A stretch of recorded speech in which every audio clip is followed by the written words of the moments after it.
settle down. So you guys, I think I have a solution for the selfie epidemic, right?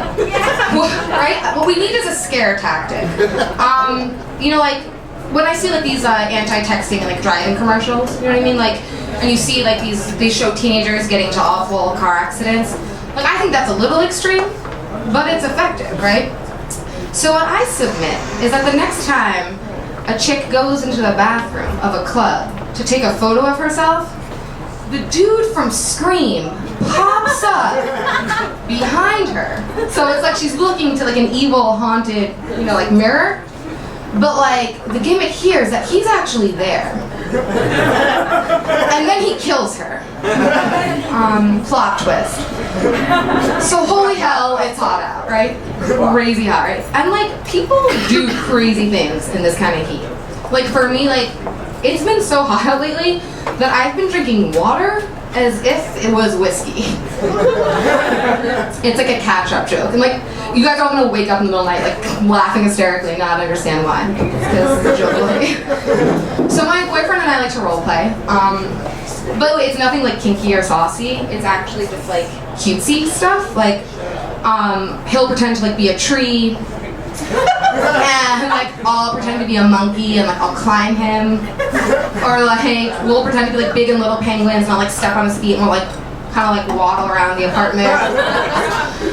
Or like, oh, like one time this was fun. I pretended to take my birth control, but it was really just a Skittle. And then like he pretended to get all mad and threw things, and then he pretend broke up with me. But he actually moved out with all of his stuff. So that was like 6 months ago. If any of you hear from him, you can let him know that I'm ready to stop playing. But in all sincerity, you guys, I've been reflecting a lot on my most recent relationship. You know, just trying to figure out what went wrong and how I can grow and learn and all that shit, right? Evolve, be better for the next one. And I realized, like, at this point in my life, money really isn't that important to me, right, guys? Looks and fame are.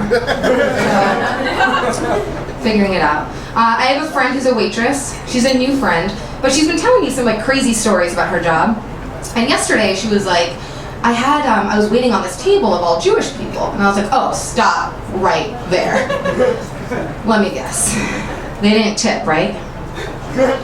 Because Jews are so cheap. And she was like, whoa, Maya, that's a little harsh. And I was like, oh my God, I'm so sorry. I forgot you don't know me that well yet. Let me explain. I can say things like that because I'm a practicing anti-Semite. I didn't think it was going in that direction. That's how jokes work. Guys, I have a theory. I think people need to get off of Bert and Ernie's case, okay? I don't think they were gay, personally, okay? I think they just had a rent-stabilized apartment in New York. My theory on Bert and Ernie.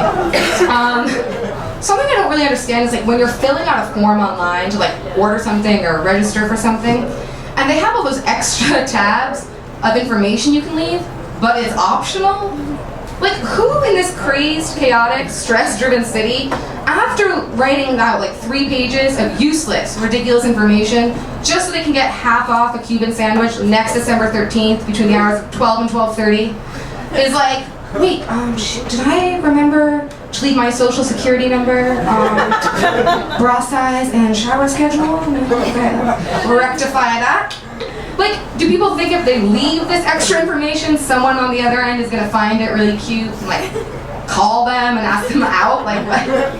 Because I tried and it doesn't work. Mr. Ask Jeeves, whoever you are. So I saw this pretty excellent poster a few days ago saying, "Run for obesity, find the cure." Good cause, right? Okay guys, but I couldn't help but wonder, isn't running the cure? Like, arguably, if you're friends with someone who has a weight problem, are you really being the most helpful friend you can be by offering to exercise on their behalf? It seems like kind of like enabling. I was actually talking to this guy recently about all the crazy diet fads, but he was actually defending them and saying there's some good ones out there, right? He was like, did you know that Weight Watchers is the oldest, most effective weight loss system in the world? And I was like, no, I'm pretty sure that's anorexia. I'm pretty sure eating disorders became before the point system. But, well, okay, before you guys think I'm like a really insensitive prick, I can talk about this stuff because I don't want to shock anyone tonight. Right? We're at a comedy club, it's supposed to be fun. But I was not always this ravishing, perfect creature you see before you here tonight. A little too much laughter on that. But guys, I went through an awkward phase, okay? In fact, when I was little, I went to fat camp, okay? Wait, sorry, that's not that accurate. No. I was sent away to fat camp. Because you do not nominate yourself for that shit when you're 9 years old. But the thing is, like, when I got there, I was bullied for being too thin. Okay, so this is my predicament. Yeah, like, I was too fat for normal society, but not quite fat enough for weight loss camp. So I was like a semicolon, like no one knew what to do with me. I remember like my second day, this girl came up to me and she was like, girl, you got a collarbone and you're here? And I was like, this whole thing runs straight across, actually. So what we can learn from this is that I was the Giselle of fat camp. I returned to New York that summer with sort of a distorted sense of self-confidence. I was like, why hasn't Brad Pitt called yet? Has he seen my collarbone? I seriously